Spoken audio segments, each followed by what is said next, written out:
পশ্চিমবঙ্গ বিধানসভা নির্বাচনের জন্য সমস্ত রাজনৈতিক দলের প্রস্তুতি তুঙ্গে।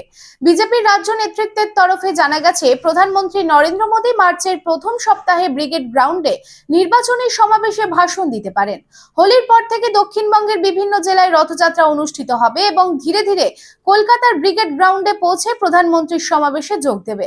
পশ্চিমবঙ্গের প্রতিটি বিধানসভা আসন থেকে 3 জন করে বিজেপি প্রার্থীর নাম দিল্লির কেন্দ্রীয় নেতৃত্বের কাছে পাঠানো হবে এবং কেন্দ্রীয় নেতৃত্ব 3 জন প্রার্থীর মধ্যে একজনকে অনুমোদন দেবেন। स्टाइल होम फर्नीचर की ऐसी शोरूम जहां beds, sofa sets, chairs, dining tables, wardrobe के अलावा और भी बहुत कुछ, वो भी रीजनेबल प्राइस पर। बेस्ट क्वालिटी के साथ ही साथ आपको यहां मिलेगा लेटेस्ट डिज़ाइन के फर्नीचर्स जो है टिकाऊदार और आकर्षक। स्टाइल होम फर्नीचर अब आपके आसनसोल में। अपने घर को दे एक नयापन स्टाइल होम फर्नीचर के संग। हमारे स्टोर पे आज ही विजिट करें।